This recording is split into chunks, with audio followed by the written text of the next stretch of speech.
Hey, how you doing? It's Phil. I'm working on my project Bronco, the 68 Bronco, and here's another installment to show you a little bit more what we've been doing, or what I've been doing, to work to get my... Alright, so I asked a few of my friends to give me a hand with this thing, and everybody said the same thing. You saw when I ground this down, this is what I found.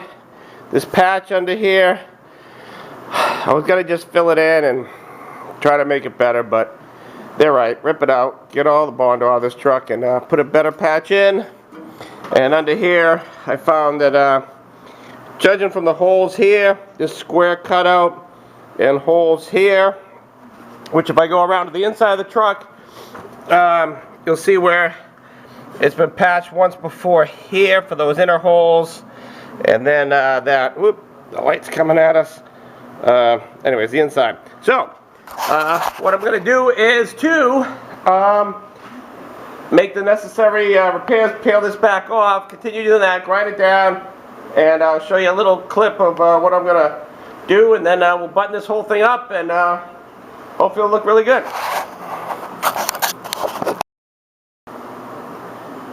Alright, so here what we have after everything's been chiseled off, and you can see the bolt holes, the slot cut out. I think it was for a spare tire carrier. This is how thick the Bondo was on it, on top of the metal being laid on top. So when you used to look down this truck, it had this big bulge here. It was nasty. So that's all gone. Also, you want to treat your metal when you put a piece on another piece, because even though this was all closed in, you can see the rust here and there. For whatever reason, they got lucky up in here, and that's the original grinding marks. But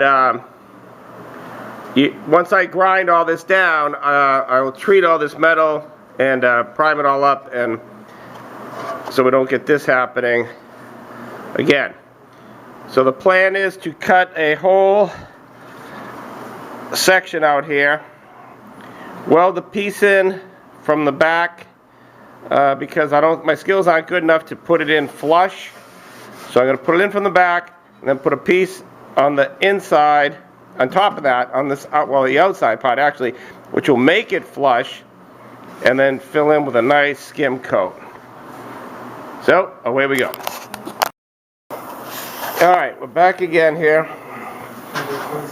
I have cut the piece completely out, and my buddy told me to go into the bottom. That way there I could, weld down under here. So all we have to do is deal with this stuff. We don't have welds along the bottom too to have to deal. We get a nice edge here. So, whew, it's a little scary, but we're getting it done. Also, I had to cut a bunch of parts off the rocker panels, and I noticed this piece that I cut off that normally would go on the top here. We took it off, and we're putting a piece down into there. Well, when you look at the contour of this piece, it fits perfectly. So, and it's the right gauge metal. You can see that. So what I'm going to do is I'm attempting to cut it down now, and we're going to, of course, take this piece off here and use just the L shape and put it right into there. And even with my limited welding skills, it might actually look pretty good. Alright, well, there's the patch. It's not welded in yet, but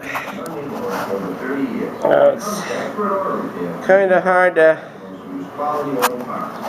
grasp it with everything ground out and around, but I believe we have something halfway decent here. It's nice and smooth. Nice and smooth. I've got it all chamfered around here. Put a nice little bead in there. Hold it together. And then grind it down.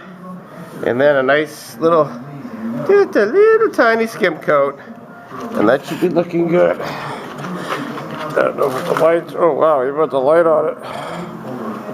That looks pretty good. Pretty good. Okay, so with that, I'm going to call it quits for tonight. It's a couple days before New Year's, 2013, I guess we're going on. And I figured what I'd do is I'd, yeah, just get some rest. It's been a long weekend, a lot of grinding and stuff. Plus, we had some snow here, and so that took up a lot of my time. Anyways, I'll get back to you another week with another update.